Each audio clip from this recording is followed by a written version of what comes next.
Oh, we're live. Welcome, everybody, and welcome to this week's edition of Swinging from the Hip. Excuse the mess all around me. That just basically just highlights the hectic life that I actually lead at the moment. But it's been great to be able to come back onto the show and to host and to get my credentials redone as well, so I can actually host the show. So that's all good. And joining me on the show tonight is Tazz. Tazz, how you doing? Hi. Good, thank you. How are you? Oh, yeah, absolutely good. And I've just been 4 days in Christchurch going to a wedding, so that's been good. And yourself, you get out and watched a bit of cricket or played a bit of cricket on the weekend? Yeah. I kind of filled in as a ring-in for one of our one-day teams, and then Yep. played Indo Kiwi on Oh, you Sunday. played a bit of So Indo Kiwi on Sunday too? yeah, first game this season. So Yeah, nice, nice. Well, we will go, we'll try and get this truncated tonight, as we have got the T20 between the Black Caps and Australia going on at the moment. So what we will do is we'll try and race through all our content today in about half an hour. Famous last words, half an hour, and then we can get back to watching a bit of the old T20 and see where we're at. Obviously, New Zealand were struggling early doors, 3 wickets gone early, but Glenn Phillips and Devon Conway hopefully have got us back on track to post something. I think we're probably going to need something around the 180 mark tonight to sort of put a bit of pressure back on Australia when they bat. What do you think, Taz? 180 is probably a score we're going to need. yeah, it really depends how sort of the pitch plays, though. Like, obviously we've just started and lost a couple of early wickets, and they've introduced a spinner in the third over or second over, so early on. Yes. Yeah, probably halfway through the innings, we'll probably know if it's a good score or not. But No, 93 for 3 of 12, you would expect to score another 80, 90 runs on top of it. I So was going to say, look, I mean, I sort of think, with T20 as a stretch, something you want to stretch yourself to is like you look at about the 12, 13 over mark and you sort of think we want to score 100 of the last 7 or 8 overs. yeah, you for that you got to have at least one set batsman who bats through. Yep. And so we've got Conway, one between Conway or Phillips bat through the innings. If they're there for last 2 overs, then you would expect to score 100 of, or maybe 90 of the last 8 overs. Yeah, absolutely. And it's that sort of like, and then if they do that, they'll be around that 170, 180 mark and maybe nudging 190. Yeah, I think 180 is probably, I think that would be a challenging score there. Yeah, will be. And because it's obviously later in the day, so it might skid on for medium paces later. I don't know. Yep. We'll see how but it I mean, goes. we've got obviously Trent Boult, who swings the ball, new ball, and Yep. That's where sort of I think if we can get early wickets, you never know.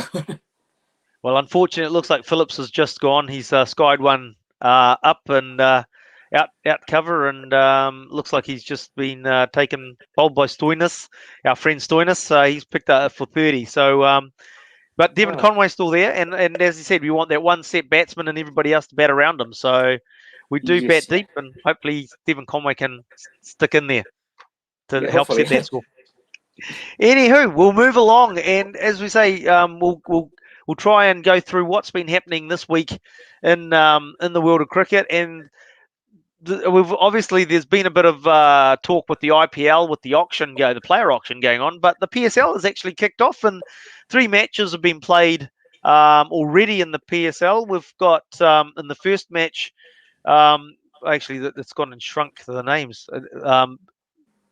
This is a bit difficult for me. Gladiators and Karachi Kings. That's it. Yep, and Karachi Kings getting up in that one. And I'll just go through the results, and then we'll get you to have a chat about what went down in each game. And then Multan Sultans were playing. Oh Jesus, this is rather frustrating. Islamabad United. Yeah, that's Yeah, my that's team. it. Islamabad. Yeah, that's your team. And they got up. So they got up over the Multan Sultans, and then Qalandars got over the over Zalmi. Zalami. Peshawar I Zalmi. always get So talk us through the games as in terms of what happened in some of those games. Maybe we'll start off with that Karachi Kings win to start with. Yeah, so obviously Koisa batted first against in that game and all out, and that's where sort of like they were all out in the 19th over with 10 balls to go. Probably not. They probably knew that it's not enough runs, and maybe they tried to push for it. Gill, 39 of 24 balls, So obviously he's back because he actually hasn't had much luck, or he hasn't scored enough runs in PSL so far. But Yep. he's changed the teams now. So he was playing for Lahore Qalandars, and this time he's at Quetta Gladiators and scored 39 of 24 balls. So there we go. Ah, sorry. I'll get it up there in a You got sec. it on the There we go. screen. Yep, there we go. I But I can't got see me it. on the screen. That's, Oh, you can't see it? yeah. Oh, How about there that? you go. How's that? How's that? There we go. Is that Yeah, better? this is perfect. This is Okay, perfect. cool. So I guess, like, they've got a couple of power hitters, Azam Khan and Ben Cutting. Unfortunately, neither of them sort of kick on. And Chris Gill, obviously, Tom. Actually, if you look at the team, they've got like at least 5 guys who can score 150 plus strike rate. Yep. So for that, like, they've got a good combination there. Yes. But I think just not enough runs. I mean, it's like, because it's a fresh track. So fresh tracks in PSL, you gotta be 160, 70, probably 170 is the par score. Yep. In my opinion, anyway. So this 120, just not enough runs on board. No, no. And it's just like I say, Chris Gale finally getting in amongst a little bit of the runs in the PSL, and nobody really stuck around with him. Yes, yeah, and the most important thing for Gladiators is, like, obviously, Chris Gale has started well, and Yep. usually when he starts well, he kind of, he goes well, Goes well. So Kicks on. Gets that confidence yeah. up. Yes, So yes, we yeah. then So then we got the Karachi Kings came in, and really not too much of a struggle getting to that score. Obviously, in 13.5 overs. Yes, yeah. I mean, that's the thing with, like, defending small totals. You kind of you try to look to get people out early. Yep. So they obviously, like, Naseem Shah went for a lot of runs. Kais Ahmed, Afghanistan league spinner. So he's their overseas player, and he went for a few. I mean, he did well in Big Bash as well in pass. So he's a Yep. decent player. But I think once you're defending a small total, you try to sort of, I guess, like, you try to take risks to get wickets, and Mm-hmm. unfortunately it didn't work out. But I guess, like, from the word go, you can't defend 126 without taking wickets, and when you do try to take wickets, you kind of, like, go for runs. Yeah, absolutely. And conversely, as a batting team, because you're chasing a small total, you sort of want to almost see if you can knock a few off, get some good overs under your belt early, so that you can make it even less pressure on you. Or do you sort of like play it a bit more conservatively because if you don't lose wickets, you win the game? Yeah, I guess, like, Shazil Khan, he got out early, but he's someone who plays freely regardless. He's like David Warner. He's gonna play his shots. Yep. Then Babar Azam, I mean, he's a world class player. So I think, like, even if you look at the guys who didn't bat, Imad Wasim, Dan Christian, Amir Yamin, all 3 of them are, like, kind of all rounders, but, like, who can bat. It is. So Yep. they have the depth. They had the depth. So I'm not surprised they went hard at No, it. and then basically moving into the second match, if once my screen stops jumping around, I'll just bring that up. Come on. There we go, and I'll put that up on screen. And we've got the Qalandars versus the Zalmi. Zalman, And yes. yeah, no, I'll just, if I get on the right, I'm obviously very rusty at running the show. And the Zalmi putting on a sort of just below average score at 140 for 6. Yes, yes, yeah. I mean, the thing is, like, they do have like, decent bowling lineup. So I'm talking about Calendars. They do have a decent Yep. bowling lineup. So against that bowling, you probably so Shaheen Shah Afridi, especially the Rashid Khan from Afghanistan, Yep. also playing. Yep. So you've got two. You can say 2 world class T20 bowlers there. So they have to score runs of the other 3. I wish they did, because between Shaheen and Rashid Khan, they went for 28 of 8 overs. Yep. So that only leaves you with, like, 12 overs. So they kind of scored 112 of those 12 overs, Which is not bad. Yeah, exactly. But Bopara obviously scored the runs. Again, but they Kamran Akmal, one of the top 3, has to go big. Yep. Imamul Haq, again, like, he's been playing for Pakistan of late. Kamran Akmal has been extremely successful for Zalmi for a few years. Shoaib Malik, again, experienced campaigner, and Heather Ali has recently been playing for Pakistan. So they have the kind Firepower. of top heavy. in terms of the batting. Unfortunately, as I said, like Qalandar's, like the new ball bowler Shaheen Shah Afridi is a world class bowler, and I think that's where sort of I guess like two world class bowlers in your bowling lineup for Qalandars, they sort of reduced them to 140, which again, like not enough runs. I was going to say, like, when you've got 8, I mean, like, yeah, you scored well off the 3 other bowlers, but when you've got 8 overs going for 24 runs, or thereabouts, yeah, you're missing out on a lot of runs there, isn't it? You're missing out on a good 20 odd, No, 20, 30 like, runs there. you can do that. You can do that. Like, say if there were like 28 of 8 overs of those two bowlers without losing any wickets, though. Yep. So they lost 3 wickets as well. Like, so to those two guys. So which makes it sort of like you're not trying to go after Shaheen Shah Afridi or Rashid Khan, but you're giving them wickets as well. Yes. So Shaheen Shah Afridi 1 for 14 of 4 overs, 3 for 14 of 4 3 overs. for 14, yeah. Yeah. So if he's gone for none for 14 like Rashid Khan, that's fine. But that means you obviously 3 of your batsmen sort of are in. So it's a tough one, but I guess like if you're trying to play out a bowler like for less runs, you don't want to give them wickets, and I think that's where they got it wrong there. Yep, absolutely. And so then the Qalandars coming in and getting there pretty comfortably, you'd say. They lost a few wickets on the way, but pretty comfortable. Rashid Khan, like right at the bottom, if you see, 27 of 15 balls, so that kind of like obviously helped. They needed 32 of 4 overs or 4.3 overs. They need 30 runs, so 32 runs. So it's still like around 8 and over.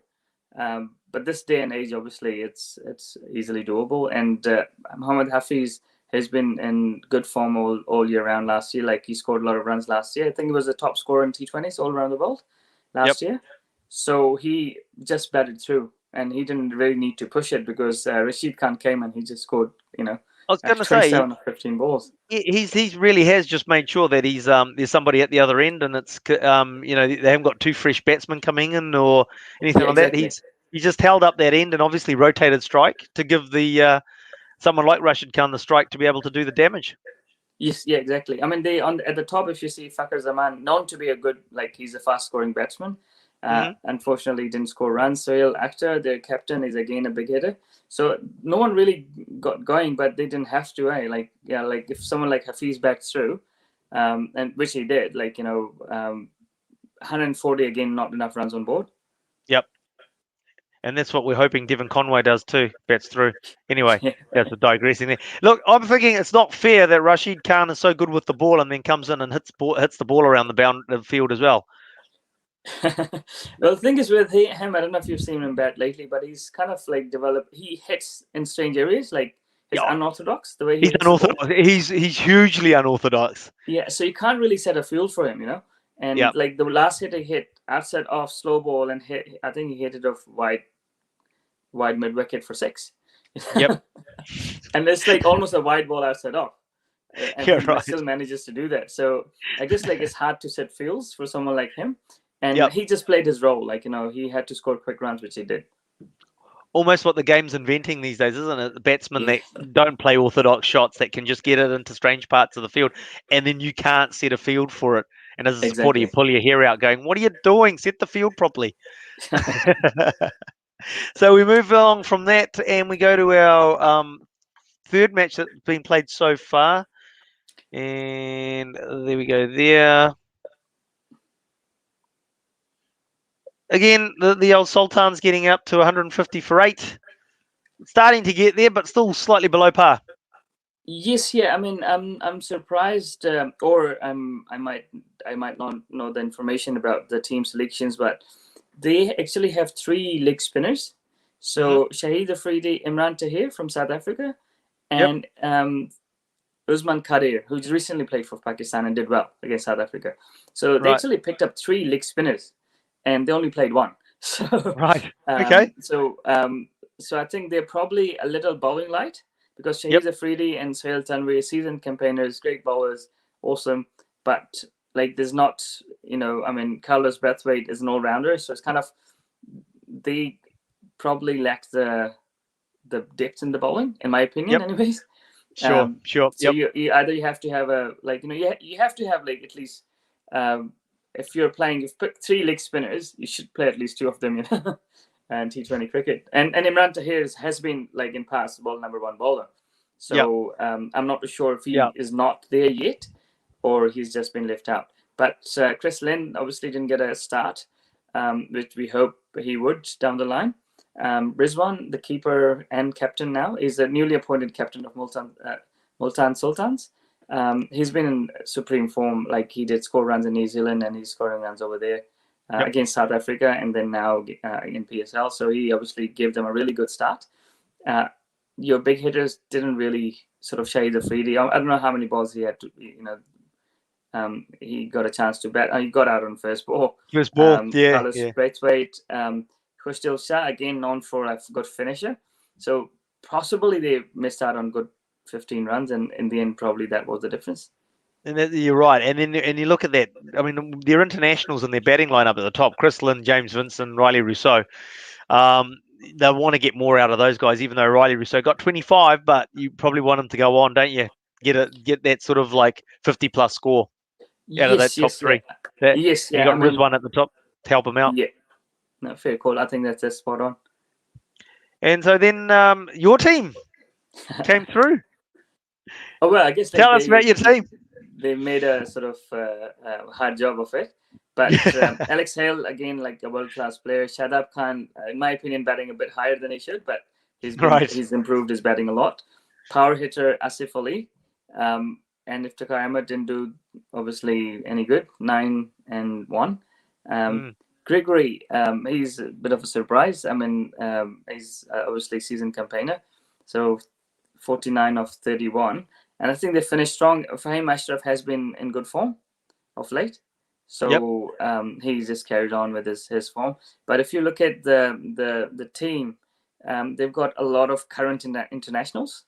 Current means that who recently, Hassan Ali just played for Pakistan. Zafar Gauhar played for Pakistan not long ago. Fahim Ashraf currently playing for Pakistan. Iftikhar Ahmed, Asif Ali played.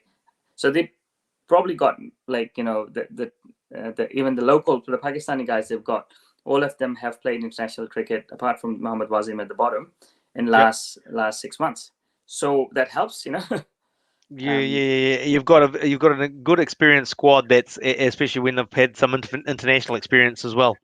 Yes, and Phil Salt obviously didn't get going, but he's a handy cricketer. I think they've picked the team well. Where they've got sort of their planning got a bit affected was Colin Monroe was actually meant to play for Islamabad. Right. And he couldn't book the quarantine back into New Zealand, so he sort of excused himself. So he's not playing PSL. So from what I think, if you look at the team, you can just slot in Colin Monroe up there. And it's just a complete team in terms of absolutely. Just so people that at the moment your quarantine, you have to get a voucher to get back into New Zealand. And now that is out to August, I believe, before you can actually book a slot in a quarantine hotel to get back into New Zealand. So if you imagine that the competition, how long does the competition go on for? 6, 7, 8 weeks? Oh no, this is probably short. 3 weeks. Oh, really? 3 weeks, yes. It's a short window. So you'd be finished by the end of March, and then you'd be sitting around and waiting for however long before you can fly back to New Zealand. A few months. I think what Colin said in his statement was that he was a little bit behind, and when he tried to book, it was just too long of a wait, and he just had to pull out. Which is a shame, but it would be a shame because it's your team as well, and getting someone like a Colin Monroe, and he was doing very well for the Scorchers, wasn't he? He was actually it was sort of a little bit different to the Colin Monroe we know. He was actually playing measured innings for the Scorchers. Still a fantastic strike rate, but not just going hell for leather. He was actually batting through the innings while he was playing in the BBL. Yeah, and I think that's what I liked about him. Like in Australia, that he actually was trying to bet time. Because in past he would go early. If it works out well, he'll carry on. But I think if you look at consistency, it was probably more consistent. Even without taking a lot of risks, he was still his strike rate would have been 140 plus. That's it, exactly. Risk, And it's just like, So I mean, I'm a Colin Monroe fan, and it's just like one thing that used to frustrate me is it's like, one because he used to have those international hundreds or the T20 hundreds, but then there was lean periods in between the big scores as yeah, opposed to consistent scores coming through. So, as I said, the consistency in his score making in the BBL was great. I mean, I guess like that's a trade off. Like he might not look as attractive as he used to. Yep. Like playing all the shots like from the word go, but I mean, But he's more as you say, consistent, but his now strike than rate he was was. still 140, Yeah, 160. So, exactly. Yeah, rather than having every fourth or fifth innings where you're scoring at 180 or 200 and you have one big score, it's much better to 140, 160 and being yeah, consistently getting scores in there because yeah. your team's going to be performing a lot better as well. Yeah, no, I think like you're spot on, and he's obviously he's a pro. Obviously, plays all around the world, and he's has to sort of find a way. And I think this is the first time I've seen him actually trying to bet time, Yep. which is good, and that's where I thought like he would do wonders for Islamabad United this year, but unfortunately, he's pulled out. Unfortunately, So yes. Thank you, COVID. Well, moving along to Ford Trophies are resumed after the Super Smash T20 Super Smash competition here in New Zealand, and this weekend we had our first rounds where the two teams that were played again. So they played over 3 days. They played each other twice. We had Canterbury and Otago going at it, and Otago. Actually, hang on. I'll just make sure I'll get this right. Just get this here. I'll share the screen. Bring the screen back up. There we go. And we've got down the bottom. We've got Canterbury and Otago. It looks like Otago getting up over Canterbury, and quite convincingly, actually. that's on the If I can Saturday. bring. Yes. Yeah, that was on the Saturday. I've just been out of.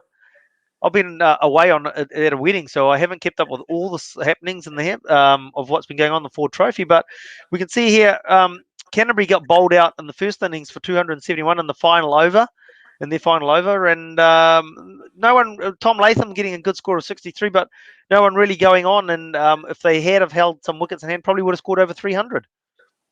Yes, yeah. I mean, I guess like you need one for scoring 300. You probably need one or two batsmen around 80, 90 mark Yep. at least. Yep. And Absolutely. but they didn't have a great start. They lost 2 early wickets, so I guess like keeping that in mind, it's still a Yep. good effort. 270.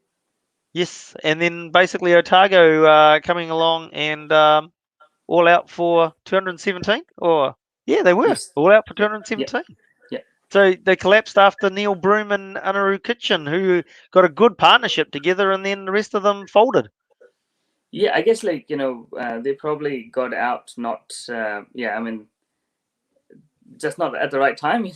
They should Yeah, have probably one of them had to bat through to win them the that's game. right. And Yep. after that, you can see people have played like a dozen balls and something, but no one really got in. And they No, nobody needed got like it. when that partnership was broken, they needed like I think 6.5 and over for Yep. last 20 overs, which usually this day and age is That's exactly. I was just doable. going to say that's pretty much the norm when you're chasing a score of around the 270. In that last 20, you're going to be But if chasing you six if runs you, and if over. you look at like after top four, like Rippon is an all rounder. Dale Yep. Phillips is a really young batsman. Nathan Smith is an all rounder, then a keeper. So they probably had a long tail, in my Yep. opinion. Anyways, Well, you they got Mitch have all McClenaghan rounders. coming in. Yeah, So quite they early. actually played with 4 genuine batsmen, and then Yep. all rounders. I Yep. mean 5 genuine batsmen, and Well, in then fact, 3 all rounders. So I mean, almost Anaru Kitchen, you almost call an all-rounder as well. He is an see, all-rounder as well, Rippon isn't he? Rippon was batting for them at 7. Right. And Yeah. he is at 5, which means that they're probably one batsman One light batsman short. up the Yep. order at least. Yep. So that's why Neil and like one of the 2 boys had to go through, and Neil or Anaru Kitchen. Kitchen. But yeah, it wasn't to be, and so Canterbury picking up the win there, and that We was go to followed. results. Where's We I go gone up to? on Yeah, the I was on results. fixture. Yeah, I was on fixtures, Yeah. wasn't I? So, I'm getting all confused. CD and Auckland CD and at the bottom. Auckland. There we Yeah. go. CD and Auckland, and CD getting 309 for 7 on the outer oval, and you'd sort of think that's going to be a good defendables total. Yeah, I guess like we all know that the boundaries are not that big, and depending on how used the track is, but generally it's like yeah, I guess 330 would be a par score there. Yep. I mean, Yep. it's I mean, between you got 3 the and mobile 300. petrol station as part of the field, isn't it? Really? Yeah, depending upon what bowling you've got, but still you wanna be around 300 plus at least to give Yep. yourself a chance. That's right. And so Auckland sort of come out and only for the loss of 4 wickets with basically 3 overs to spare, getting over the line. And the big one there is, I mean, obviously Sean Solier getting 101, but Cole Briggs in his debut match, 101 on debut. Fantastic effort from Cole, young player. Don't know much about him. Have you come across his name at all? Yeah. So I was Auckland under-19s coach about 4 years ago. So Yep. Cole was part of it. William O'Donnell was part of it. Yep. Glenn Phillips. So he's actually a keeper batsman, wicket-keeper batsman, and I mean he was batting down the order maybe 3-4 years ago, and he's kind of pushed up the order for East Coast Bays and scoring runs. And I'm glad that he got an opportunity to play, to be honest. Yep. And he's just proved him I mean I've seen him bat, but him scoring 100 has surprised a lot of people. Which doesn't mean that he's not good enough. It's just like where was he before? Where was he? Yeah, yeah. So how Yeah, old is he so now? He's what? He's about he's 23, 20. He 24? would be 23. I think it would be Okay. around 23. Yeah, Yep. maybe Yep. 24 this year. Yep, and jumping ahead, he just missed out on a double on the weekend by 1 run. Yes, yeah, and he's a regular keeper as well. So that's Yep. that's a plus for Auckland, like having another sort of wicket keeper batsman. Well, hopefully they hold on to him. Yeah. We don't want another Finn Allen situation. So Yes, yeah, yes. Auckland getting up over CD in the first match there, and this time I'll hit the results button, and geez.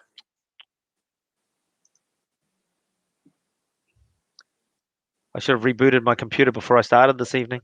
So, but And that one Wellington. there, the first one, that one there, here we go.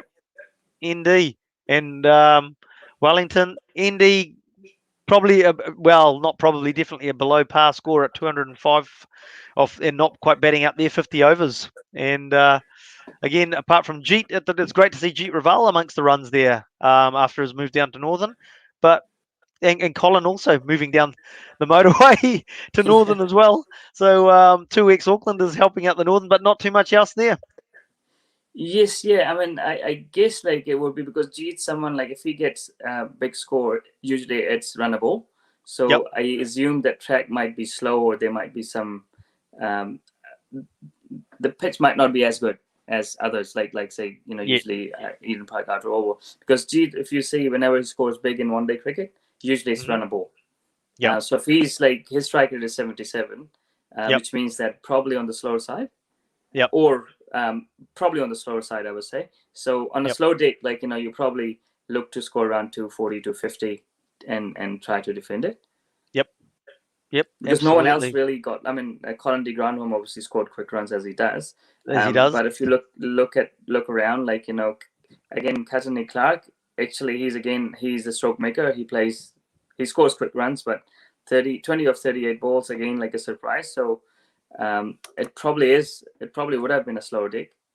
And yeah, absolutely. I mean, Joe Carter, I think he made a few runs before Christmas in the Ford Trophy as well, or it might have been the Plunket Shield. So yeah, it was obviously a tricky wicket to bat on, but Wellington made hard work of it, getting there with 1 wicket to spare.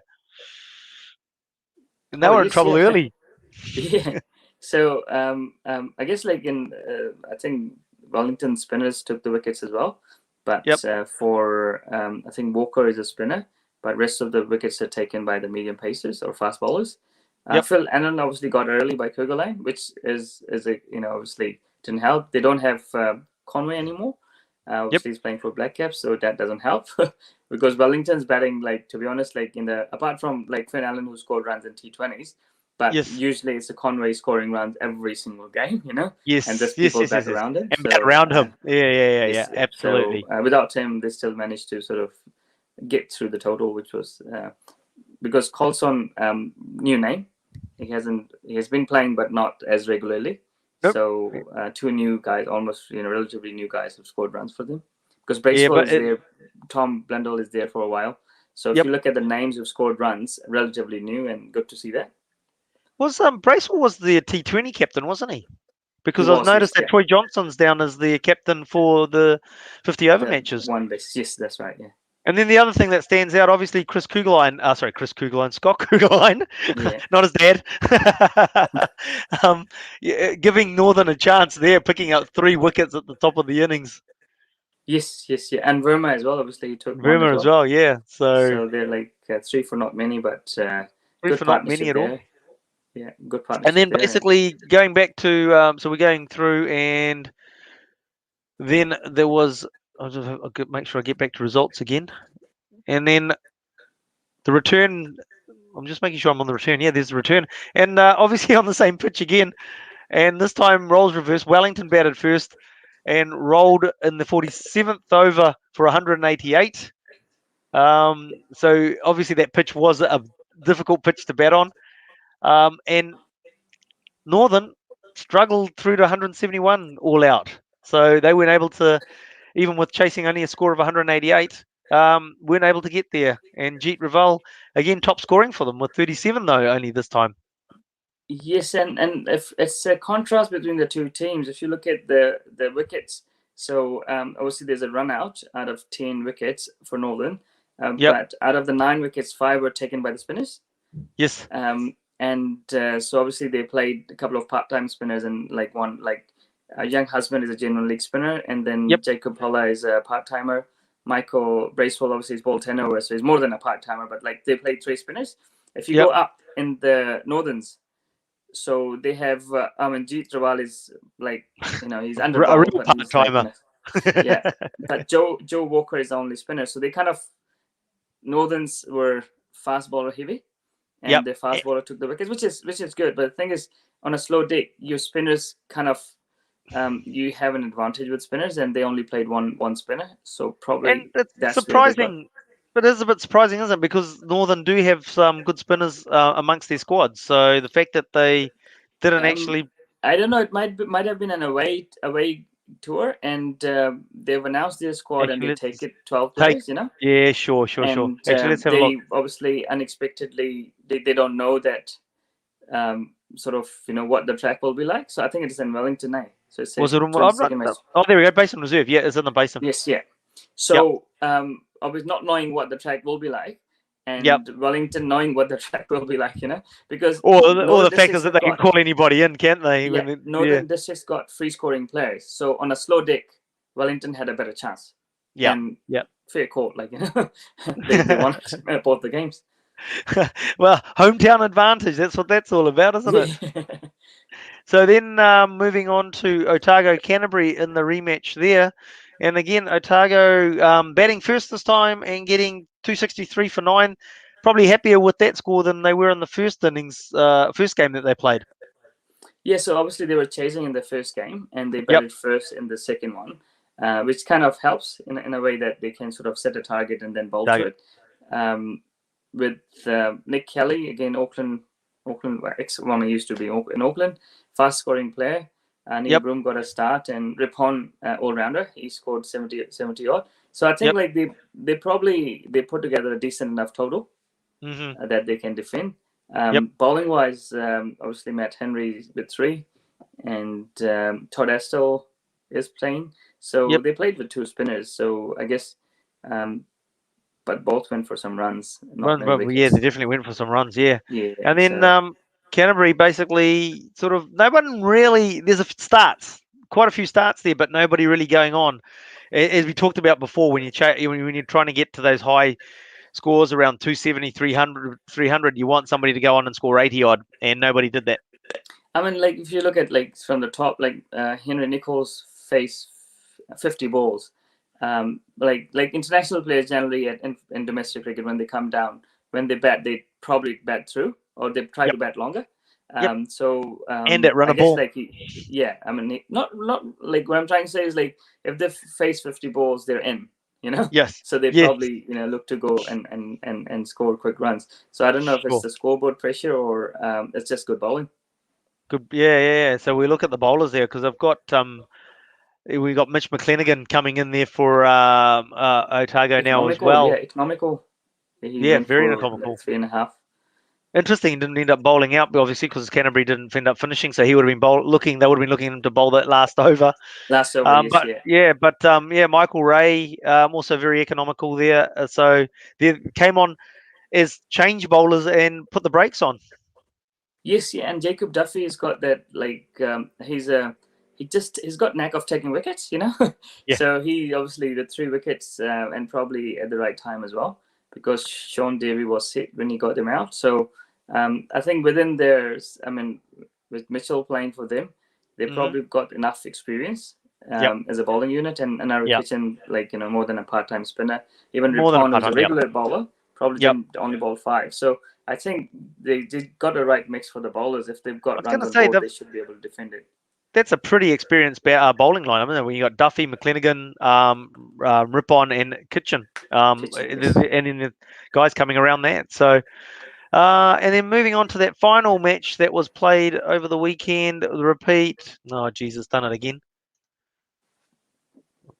Stop jumping around. Is the Auckland versus CD. So Auckland batting first this time, scoring a very similar total to what they chased down at 311 for 9. Um, there's that 99 we mentioned from Cole Briggs, and Yes. real unfortunate not to get that 100 in his first 2 matches. He would have been, I think they're mentioning one of like about 3 players that have scored hundreds in their first Too two many. ODI type matches, or not ODI, but 50 over matches. So very close, but no cigar. But 99, great score again. And again, top of the orders performing. Solia, Briggs, and O'Donnell really scoring the runs, and that means that there's no pressure for the batsman coming in later just to have a go and get that Yeah, but the score thing is, moving. traditionally Auckland's got good finishes, and looking at Yes. the names there, they kind of not really, like in past, if Auckland are like top order scores runs, and Colin de Grandhomme comes at 6, Yeah. and just punishes the bowlers further. Yep. So I think they probably they don't have the experienced finishes they used to.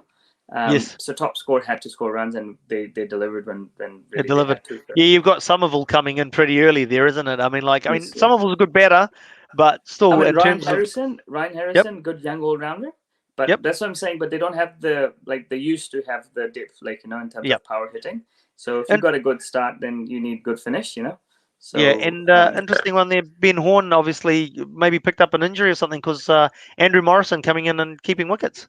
yes, yes. So Andrew has been around on Auckland A setter for a few years now. Yep, So I mean, Cole could have easily kept, but he's scoring runs, so they probably don't need his keeping, and they can just use another keeper. So it's good yep. that I mean, Morrison got an opportunity. Nice. And then basically, really, apart from Will Young, nobody really sticking around, and really central bowled out before the 40 over mark as well for 218. But knowing that they have to keep going, it's chasing 300. Even on the Eden Park Outer Oval, you have to keep keeping that scoreboard ticking over. Yes, yeah, and I assume that it's the second game on the same pitch, and they're playing in the second afternoon. So, like, the more the pitch is used, slightly slower it gets. Yep, So, I mean, Delport, like a good left arm spinner, so he took out of top 5, he took 3 wickets. So that probably he probably put the brakes on, breaks on yet. and on a slow deck, obviously, it's hard to hit a spinner, and Yes. he's a decent spinner. So, but overall, I think it's a relatively, well, not inexperienced, but young bowling lineup Hmm. for Auckland. Young means Mm. like they haven't played a lot of games. They're Top not. three, if you Yeah, look at it yeah, yeah. like that. Age-wise, they So might sort of have they might be a bit older, but they actually haven't got a lot of yeah, first-class games under their belt.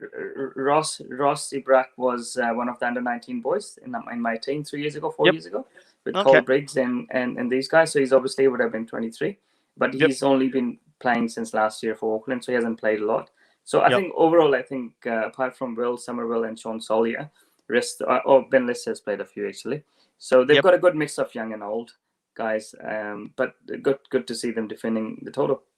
Yeah. No. And let's go back up the top. I'm not sure if I just quickly. Can you do this? Let's just see. We'll just bring up the table quickly. Just see. So obviously, as I said, split rounds. We're just coming back after. So we played one round now before, or a few rounds before the break at Christmas time for the Super Smash. We've got Canterbury, Northern, and Auckland at the top of the table, but it's pretty tight. There's not much in it apart from Central, sort of lagging at the when you look at it from Otago to Canterbury, from 16 to 22 points, not a big difference, and still plenty to play for. Oh yes, yeah. So last round obviously is gonna be the key because Yep. Canterbury obviously looks like top 3 team. So one team goes obviously in the final, Yep. and then they have an not in the eliminator. final, but they go ahead, and then second and third team play that sort of Eliminator match. yes, yeah, and the winning team plays. So it's got like it's close enough. Like Yep. points table look close enough. I'm not too sure who is playing who next round, but I guess it will be a double hitter as Yep. it was. So it'll be interesting how they finish. But good to see, apart from one team, but rest of them are all like in their in the mix. With a Usually, shot, like yeah. one or two teams just go so far ahead that it's Yeah. just people lose interest in that in the sort of the competition. So Absolutely. I mean, Super Smash sort of became a little bit like that, where Northern came back into the Super Smash a little bit once their Black Caps returned, but if they hadn't of it, was basically the 3 finalists had pretty much been decided. So it gets a bit, yeah, okay, we don't need to follow that anymore. So that's basically the Ford Trophy, sorry, sort of matches covered off. And just to give you a quick update, New Zealand have battered their 20 overs. Devon Conway, unfortunately, left one short on 99 for his 100, so getting through to 99. We talked about somebody having to go through. He's done that, and that's meant that New Zealand have ended up on 184 for 5, which is a well above par total, I think. yeah, I mean, like I think the first 6 overs will pretty much sort of, if we get a couple of good early strikes, Yep. I think it's we are in it. Um, but I mean, because it's evening, so Bolt and Southey both swing the ball. So if Yep. we get because that's the thing with Australian, they've got strong base and they hit through the line. Yep. But if it is swinging, like someone like Bolt who can obviously take it away and bring it in to right-handers, it's gonna be like, I think it's just the skill. It's gonna be the sort of test of the skill, and hopefully we get a couple of early wickets and we're in it. Put some pressure on them. Absolutely, that'll be good. So moving on to our sort of final sort of matches that we'll go over tonight. India obviously won the last Test match against England. Obviously, let's just cover that off very quickly. I think after your explanation and Taryn's explanation last week, when we look at it, there's a lot of talk about the pitch was, I suppose, I will use an emotive word, doctored by the Indians to suit them. And you might say, yeah, look, they did set up a pitch that suited them, but at the end of the day, it wasn't so much that the pitch suited them; it was the fact that they're used to those conditions. And so they were, because they scored 300 plus in that second innings for themselves after England got rolled, and then Yeah. England got rolled again in the fourth inning. So it wasn't so much a case of the fact that it was an unplayable pitch. It's just the fact that because they play so often on those conditions, they know how to bat on a pitch like that. Yes, and I think one thing is, like, even after like first innings, the focus was off cricket, and people just started talking about the pitch. So with that mindset, England would have always struggled. Yep. It's like it's just like same pitch for both the teams. So I understand that it's like obviously it was a pitch more suited to India, but like look, I mean, when Pakistan comes, they usually play first Test match in Dunedin, freezing cold. Yeah. Well, look, I mean, like with global warming, we don't have that problem anymore. But I remember back in the 80s when, and as a kid, and this is like, oh, you got to play the first game in Dunedin, so they freeze. They come out with 3 jumpers on. Yes, How can you move? How can you move with 3 jumpers on? Yeah, exactly. So I think like every team sort of country tries to do that to their advantage, and but you pick the teams accordingly. So England has taken enough spin bowlers. They've taken enough batsmen of good spin bowlers. You just have to, as we were talking about before, Ford Trophy, like Northern Districts went to Wellington, and the tracks were probably on the slower side, and Wellington had a chance to pick their team, like because they're local. But Northern District didn't, So it's just like you just have to play with what you've got, and as long as focus is on cricket and things you can control, So the pitch, England didn't have any control over the pitch. So Yep.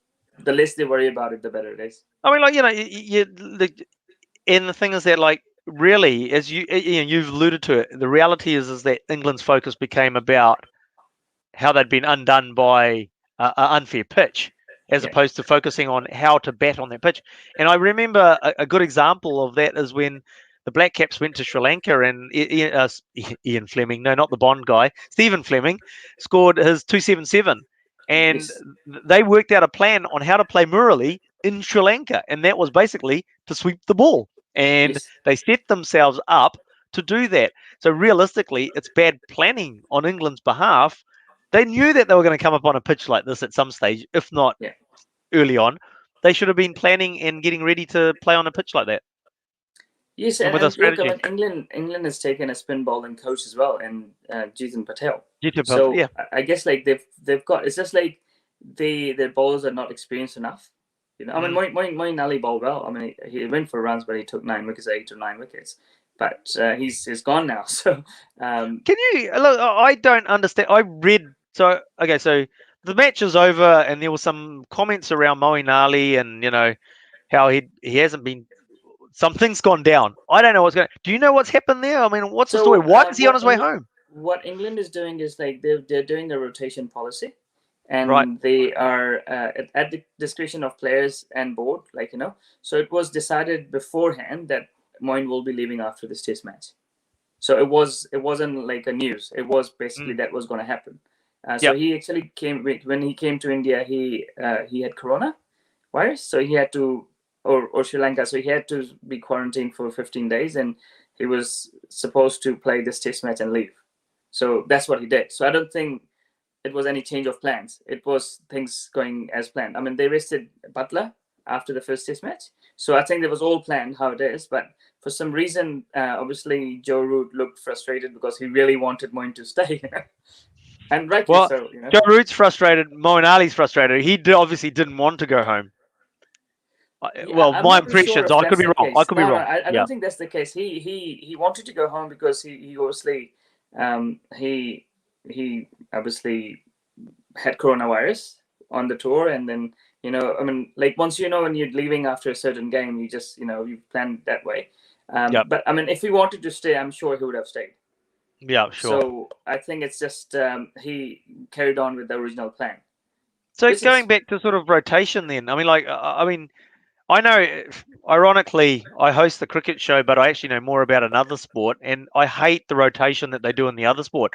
I'm seeing England, who at the start of this tour needs to win games to make it to the World Test Championship final, and they're doing rotation. Surely, you don't do rotation. You're trying to reach a pinnacle, and you play your best team to try and get a result that gets you to that pinnacle.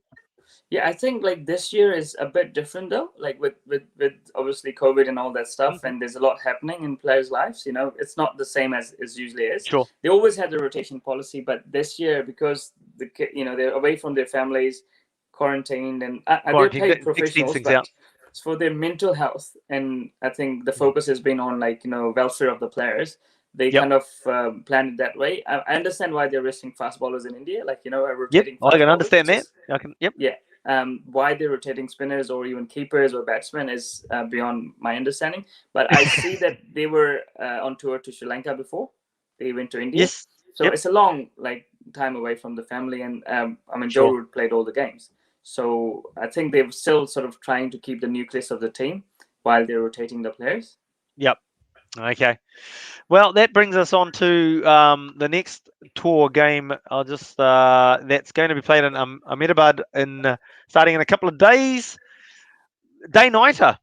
What are you expecting to be a little bit different? I mean, we're going to be another spinning pitch, isn't it? Really? Yes, I mean, I guess like it depends what time they're starting. If the starting times are like say at the About 2 o'clock. afternoon, 2 o'clock. I'm, So I'm guessing about 2 o'clock. If this it's time of Australia, the then in year, Gabba. that part of the world gets dark around 6:30, 6 Yep. 30. Yep. So or maybe earlier. Yeah. Like northern Pakistan, where I'm from, like in February, it's around maybe around 6:30. It gets dark. Hmm. So I assume that will be similar, or maybe less or more around in India. So Yeah, within half an hour. the temperature actually drops a lot at night. Mm. So I'm not too sure how late if they're starting late, which means that dew might be a factor. But Yep. I mean, I'm not too sure starting time, but if starting time is 2, dew might play some factor in it. So 2 means what? 9:30 New Zealand time. So it's saying, I mean, obviously it's bringing up the start time for New Zealand. Yeah. It's 10 p.m. our time that it's starting. So that's so they probably are starting. Hang on. So it's 7.5 hours ahead. So they're starting 2:30 there. So 2:30, definitely last session would be Yep. at night. Like Yep. night means like really dark night, you know. Yeah. With probably dew. yeah. So I mean, again, like it's with a wet ball, or if it gets wet, it would be interesting. But it definitely will probably give more chance to swing the ball in the evening when the temperature drops as well. So it'll be interesting how it goes. And then there will be some, because of the bit of moisture in the air, bit more swing. Yes, yeah. I mean, I don't know if it's going to be humid there at this time of the year, but generally there's more dew this time of the year. So they did a World Cup ages ago. I mean, last 2 World Cups there. So '96 World Cup was a good example where the dew became second inning was hugely affected by dew. Right. Well, and we picking sort of, do we expect a bit of a fight back from England in this one? Or do we think Yeah, I that mean, India will actually cruise on now? They are playing Jimmy Anderson, who swings the ball, and that's where sort of you need to get early wickets with the fast bowlers, and then your spinner come in. Like he's a skillful bowler, and he got break for a game. So I hope that, like, especially if it's a day-nighter, someone like him might be able to take some early wickets and come back later and take some wickets. So I think him playing would be a huge advantage to England, because like on a if it's another like spinning track, like the spinners are not experienced enough to exploit the conditions, or not experienced enough in those conditions. So you need your fast bowler to take a few wickets, and I think someone like Jimmy probably will. So it'll be interesting how it goes.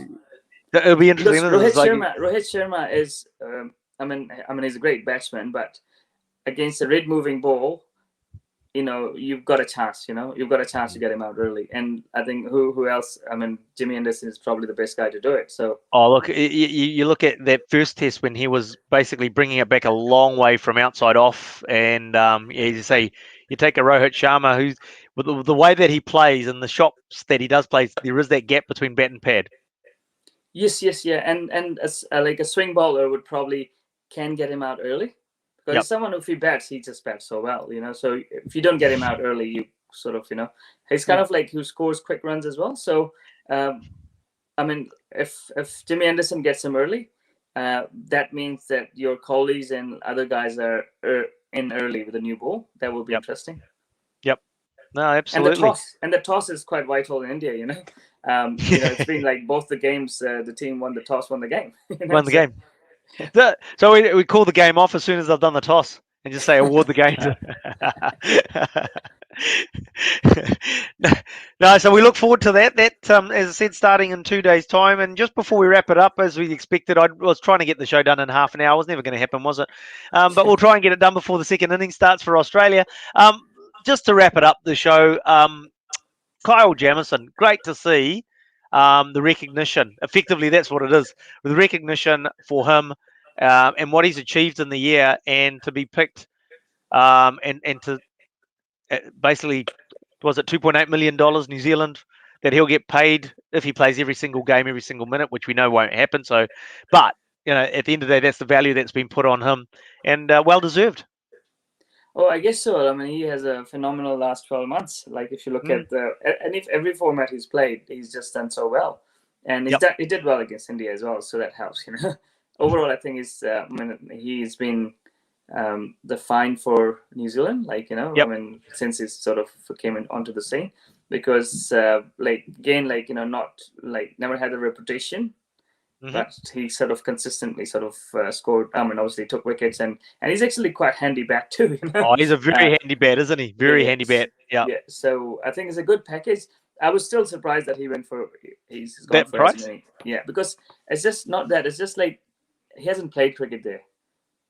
I was just going to say he hasn't toured. I mean, Australia. He went to Australia, but he didn't play in Australia really. Yeah. I don't think. So he hasn't really toured anywhere. He's only played in New Zealand conditions. Yes, yeah, and especially in India, like where the boundaries are short, the players got different skill set and everything. Yep. But I mean, based on his international stats, probably that's why they've, someone, because what's happening is like people, like the owners pencil out or the coaches pencil out a few players, Mm-hmm. and they can stretch. I mean, Morrison like went for the well, like obviously the highest ever paid player. So Yep. I think like if Jamieson is the right guy for the team, they probably can push, and I think that's what happened. Yes, absolutely. And I sort of think, one of the things I look at Kyle Jamieson and just because of his height, he can take the pitch conditions out of the equation because he can make a full ball bounce up high. He can get that bounce out of the pitch even with a full ball. And the only thing that you can't, it's not something you can learn in your game or bring to your game. You only get that because you've got height to be able to enable you to do that. Yeah, I mean, I guess like high release point is a positive, but the thing is, like, if a tall guy misses a Yorker, Yep. it's easy to hit, Yep. Yep. because of Because it's the get like bounced up the because of angle, the bounce. it just Yeah, comes angle. nicely on the bat. Yep. So it's just like, and the thing is, like with the guys like him or the guys who are coming up and doing well, is like how they keep on improving. Yep. Because people would have plans for him because they've Mm. seen enough videos and everything. They would have planned for him. So how fast he moves on and improves is the key. I think that's the thing that's impressed me about him and his progression in a year is the fact is that when he came back from Australia, he spent a lot of time on the bench, but he spoke to a lot of the Australian bowlers and learned. He changed sort of the way that he attacked the crease in his bowling. As opposed to running in, he has really started to. The Australian bowlers said, "Well, you just go hard, you just go run, and you run hard at the crease, and you bowl fast, and you put everything into it at the crease, and it's all momentum just leading up to it." And so he actually changes. Bowling style a little bit to do that, and it seems to have actually paid dividends. And I think that's something that he'll carry on doing. He's got that work ethic to keep developing his game and looking at where he can improve. And he keeps that sort of mentality up, then it means that he'll be able to evolve. Which all top players have to keep evolving, don't they? Because if you stand still, everybody watches those videos and works out a plan against you. No, exactly, and that's why I'm saying that that's the big challenge for him is like now how he can sort of carry on improving the way he is, and fair play is good. Oh, Southie strikes Finch gone court corner. There you go. He's having a great day. So no, I mean, just to wrap that up, the other thing I like about Kyle Jamieson being sort of selected with all those dollars is the fact is that, in one sense, it also highlights that New Zealand cricket's being recognised as playing now. We're at the top of the tree in Test matches. We've been there or thereabouts in the one dayers and T20s, there or thereabouts, and it's good to see that recognition coming through to saying that there's some New Zealand players that are capable of playing that top level cricket, and they're being looked at. Yeah, I mean, look, I mean that just helps that New Zealand is doing so well, Yeah, in profile. the one days and Test cricket. So fair play. No, that's cool. Hey, look, I won't hold us up any longer because I said we've already missed out on a Devon Conway special. So let's go out there and see if Tim Southee and Trent Bolt can pick up a few more early wickets to put them in some trouble. Thanks, Tazz, for joining me on the show tonight, and hopefully we'll get you back again next week. And thanks to everybody that has tuned in. Simon, hi Simon, and Aaron joining us now, and he's probably gone back to the TV. But thanks to you guys out there for watching, and we'll see you again next week on Swinging from the Hip, where we'll bring you some more of what's going on around the cricketing world. Thank you. Cool. See you. Who's that?